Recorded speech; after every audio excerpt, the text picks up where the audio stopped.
el señor ha descrito otro mundo, distinto al de los trabajadores, distinto a los docentes y auxiliares de educación del país. Nosotros, con respecto al discurso presidencial, lo resumimos en lo siguiente: vacío. Ha acreditado una vez más que está de espaldas a los trabajadores y a la educación y sigue incumpliendo compromisos. No, por el contrario, muchas gracias a ustedes, y dentro de las dificultades, un feliz 28 para todos. He escuchado al ministro y creo que el señor ha descrito otro mundo, distinto al de los trabajadores, distinto a los docentes y auxiliares de educación del país. Nosotros, con respecto al discurso presidencial, lo resumimos en lo siguiente: vacío. Ha acreditado una vez más que está de espaldas a los trabajadores y a la educación y sigue incumpliendo compromisos. Nosotros hemos tenido jornadas de lucha, en las cuales la última el 21 de julio, y le decíamos, estos son los temas sustantivos para el sector, queremos respuestas el 28. Hoy día no ha dicho nada del respeto a la Constitución y el destino del 6% del PBI para educación.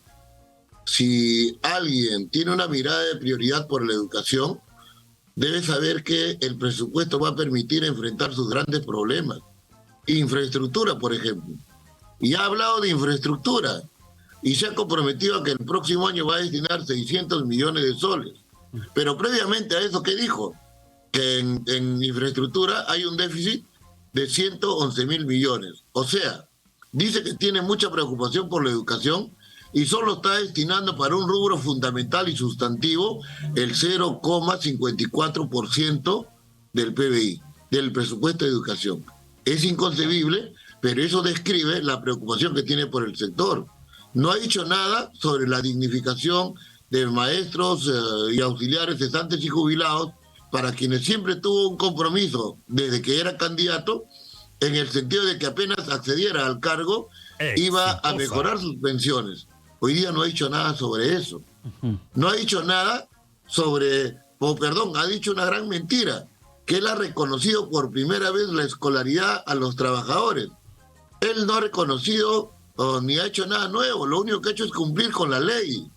E incluso él considera a 12.000 auxiliares de educación a quienes no le han pagado escolaridad este año, el ministro de Educación, con la explicación de que como han sido nombrados, ya tienen plata regular y la escolaridad no la necesitan. Entonces, esa forma insensible de gobernar, de gestionar el sector, definitivamente indigna a los trabajadores, y más cuando desarrolla un conjunto de afirmaciones que lo único que describe es que la educación no está en la agenda principal de este gobierno. Y Profesor eso nos Castro, deja mucha desazón, y lo que nosotros decimos, que la situación se va a agudizar. sin embargo, el hecho de que se pueda anunciar un incremento salarial con miras al 2026 equivalente a una UIT, que en estos momentos está en 4.600 soles, ¿no es algo positivo dentro de la dignificación de la carrera magisterial?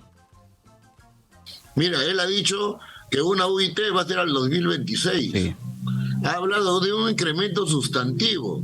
Nosotros, como usted, le hemos tomado la palabra de lo dicho el 6 de julio, Día del Maestro, y le hemos dicho que el aumento sustantivo y que está en función de los 4.900 que debe ser el estimado de la UIT el 2026, significa que no menos de 600 soles debe aumentar el 2023 a docentes y auxiliares del país. Si eso hace, en algo compensará y en algo acreditará que tiene atención por los trabajadores. Entonces, aquí hay un tema que debe definirse el 30 de agosto, cuando él presente el proyecto de presupuesto de la República para el año 2023. Y ahí veremos nosotros si tiene preocupación por la educación y destina el 6% del PBI, y veremos a cuánto asciende ese incremento sustantivo que él señala. Nosotros decimos, no menos de 600 soles tiene que ser. No ha precisado que, por ejemplo, el nombramiento o el acceso de maestros a la carrera pública, el nombramiento de maestros, no es una generosidad de él. Eso obedece a que hay 3 años de postergación. El último proceso de nombramiento se frustró porque la prueba se filtró justamente por responsabilidad de este gobierno. Y este es un tema que debe darse en el 2023, y nosotros, como usted, hemos exigido que debe ser en las 80.000 plazas que, convencidos decimos, existen para los maestros. Así es, esto sería beneficioso para los maestros, pero algo que sería beneficioso para los estudiantes es, bueno, este anuncio de la construcción de 20 horas directas con inversión de 228 millones de soles y la precariedad de la infraestructura a nivel nacional. Yo creo que es terrible, habla por sí solo. Hemos reportado que a inicios de las clases presenciales, los alumnos no tienen ni dónde sentarse, no tienen las condiciones básicas, colegios completamente rotos, colegios mal hechos, mal ejecutados, y no se ha hecho un plan de contingencia, ni Castillo, ni Sagasti, ni Vizcarra. Ahora, ¿se podrá lograr o es simplemente un anuncio para la palestra? Mira, los trabajadores han hecho llegar un plan anticrisis al gobierno.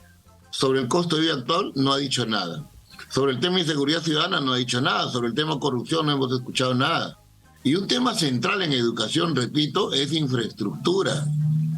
Y hay 111.000 millones de déficit en este rubro. Y esto tiene que ver con condiciones de las instituciones educativas completamente de precariedad que dificultan los procesos de enseñanza-aprendizaje. ¿Y cuánto está destinando? Lo ha dicho el presidente de la República, 600 millones de soles, repito, el 0,54. Esa forma de ver la educación acredita que él para nada responde a las expectativas de cambio de los trabajadores y una mirada distinta a la educación. Al contrario, la continuidad de las políticas neoliberales que siempre han tenido una mirada de distanciamiento y lejanía a la educación y a sus problemas fundamentales. Pero en este momento, por ejemplo, si hablamos de infraestructura, ¿qué cosa hace falta para que desde el gobierno, sea quien sea el que sea al frente del país, se pueda destinar el presupuesto necesario para mejorar la condición de los colegios públicos del país? Un aspecto primero, capacidad de gestión. Si nosotros vemos, por ejemplo, el presupuesto de este año, de los 35.000 millones de soles destinados para educación, hasta julio solo se ha ejecutado el 30%, el 27% exactamente. Y del presupuesto destinado para infraestructura, solo el 11%. Significa que tenemos un ministro inepto, al que nosotros decimos debe renunciar. Y si hablamos de qué se necesita para estos temas, alianza estratégica con operadores de telefonía, con gobiernos locales, gobiernos regionales, una reingeniería del presupuesto de tal manera que asegure que ese presupuesto, que no lo dice usted, lo dice la Constitución, 6% del Producto Bruto Interno, esté asegurado. Porque con mayor presupuesto, los problemas que la educación tiene en términos de infraestructura, alimentación, calidad, equidad, conectividad, capacitaciones, dignificación de los trabajadores, va a poder atenderse. De lo contrario, seguirá siendo el discurso y la demagogia de la cual el pueblo y los trabajadores estamos ya agotados. Bien, muchas gracias Lucio Castro, secretario general del SUTE, por este balance del mensaje del presidente Pedro Castillo respecto a la educación nacional. Gracias y muy buenas noches. Muchas gracias, un abrazo fuerte. Buenas noches y felices fiestas.